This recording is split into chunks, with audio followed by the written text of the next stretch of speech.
इससे पहले इन्होंने मिलिटेंट दहशतगर्दी, खवारिज, टीटीपी, आईएसआईएस ये बना के दुनिया में दहशतगर्दी बर्पा की। फिर इन्होंने माशी दहशतगर्दी की इस्तेलाह आपने सुनी हुई है, इकोनॉमिक टेररिज्म ये करते हैं।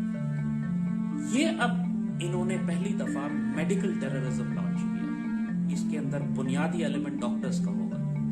इनके वो डॉक्टर्स जिस तरह डॉक्टर फाउची है जो कि एडवाइजर है ट्रंप का, बिल गेट्स जैसे लोग जो डॉक्टर्स नहीं लेकिन सारा वैक्सीन प्रोग्राम दुनिया का चला रहे हैं, या वर्ल्ड हेल्थ ऑर्गेनाइजेशन जिसका डायरेक्टर जो है वो बिल गेट्स का साथी है इन तमाम ज़ायनिस्ट एजेंडा के लिए।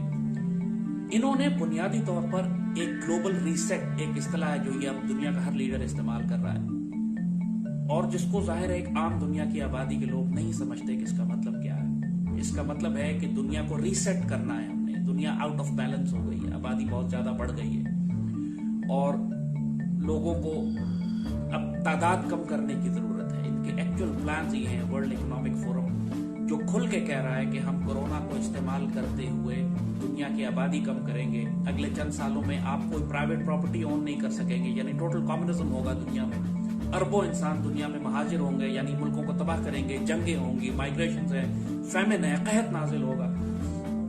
ये सब कुछ, ये सारी स्ट्रैटेजी जो इन्होंने करनी है, ये एजेंडा 2020 से लेकर एजेंडा 2030 तक 10 साल के अरसे में इन्होंने पूरा करना है। तो आप अगर बेवकूफ रहे, जाहिल रहे, अहमक रहे, समझा ही नहीं इस खेल को कि क्या होने जा रहा है, तो आप बहुत बुरी तरह मारे जाएंगे। कोरोना सिर्फ एक ट्रिगर है, एक बहाना बनाया है इन्होंने। जैसे कहा कि ना तो अमवात की तादाद में दुनिया में इजाफा हुआ है, ना ये कोई वबा है, ना इतनी मोहलिक बीमारी है, नजला जुकाम, फ्लू, नमूनिया है।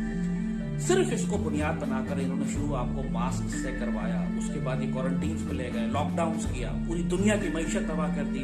आज दुनिया के 70 ममालिक में अवाम अपनी हुकूमतों के खिलाफ जंग कर रहे हैं, सोशल अनरेस्ट है अमेरिका में, यूरोप में। मकसद इनका ये था कि जो प्रेजेंट ऑर्डर है दुनिया का, जो इस वक्त का मौजूदा निजाम है, उसको तबाह करके ये एक नया निजाम बनाना चाहते हैं, जिसको ये न्यू वर्ल्ड ऑर्डर कहते हैं। ये काम ही पहली जंग अजीम में भी कर चुके हैं, दूसरी जंग अजीम में भी, और अब ये तीसरी जंग अजीम जो है ये मेडिकल टेररिज्म के जरिए इंसानियत पर लॉन्च की गई है। इसको अच्छी तरह समझ लें।